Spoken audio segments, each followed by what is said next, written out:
Crisis has become opportunity. A rural renaissance is reshaping where Canadians live, how they work, and how Canada rebuilds the industrial and human foundations of national resilience. Canada did not choose this moment of transformation, but it cannot afford to ignore what it has revealed. The pandemic, the housing collapse, and AI disruption exposed just how fragile Canada's urban-centric, import-dependent, service-based economies have become. They forced a reckoning with where and how this country can remain productive, secure, and sovereign. During the Wuhan outbreak, supply chains buckled. Pharmaceuticals, semiconductors, and basic manufacturing inputs became choke points. The illusion that globalization guaranteed stability evaporated. Canada learned a stark lesson. A nation that cannot produce essential goods cannot protect its people. Economic sovereignty is national security. The pandemic also triggered a major historic internal migration shift. Between 2019 and 2023, Canada's major metropolitan areas of Toronto, Vancouver, Montreal, Calgary, and Edmonton lost nearly 274,000 residents to smaller cities and regions. Lockdowns pushed millions into remote work. Housing affordability, already strained, collapsed into crisis. Young Canadians, priced out and exhausted, looked elsewhere. And elsewhere meant rural Canada. But this migration is not simply about lifestyle. It reflects a deeper structural rebalancing of the country, one accelerated by the rise of generative AI. For 40 years, Canada steered its youth toward white-collar careers and regarded blue-collar trades as relics of a bygone era. AI has flipped that script. The jobs that replaced trades are now among the most vulnerable to automation.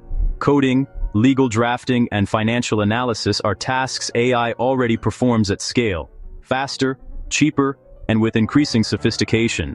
By contrast, welding, pipe fitting, heavy equipment operation, power engineering, construction and electrical work all demand dexterity, spatial judgment, and real-world problem-solving. These are tasks AI cannot replicate. Canada needs these skills to rebuild domestic manufacturing, expand energy production, and construct housing. The future of Canadian sovereignty will be written by tradespeople. That's why the rural renaissance matters. Rural and mid-sized communities offer what major cities increasingly cannot. They provide affordable land, attainable housing, cleaner air, and the space required for energy-intensive industries.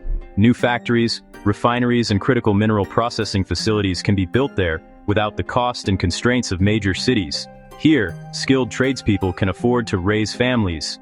The benefits extend beyond economics. Lower-density living is increasingly recognized as a mental health asset. Research shows that chronic exposure to noise, congestion, and crowding is linked to elevated cortisol levels and eroded cognitive function. Rural environments, by contrast, reduce stress, improve mood, and strengthen attention. Rural communities raise social capital because they cultivate interdependence. Families rediscover traditional skills, including gardening, animal husbandry, carpentry, and mechanics, that reconnect them to land and community.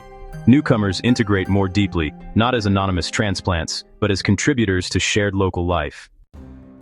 Canada's future prosperity still depends on productivity, and productivity depends on skilled, mobile, grounded people who can build, repair, and operate the physical systems that keep a country functioning.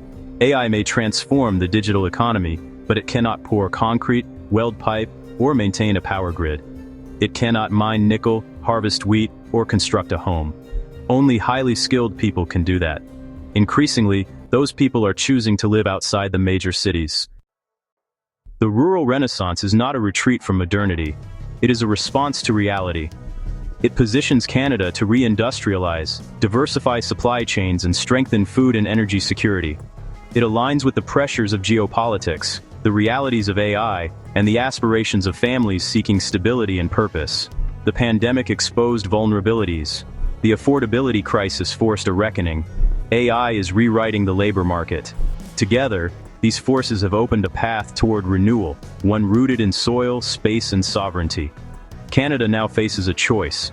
It can cling to an outdated urban-centric model, or embrace the dispersed, resilient, and productive future already taking shape across its rural heartlands.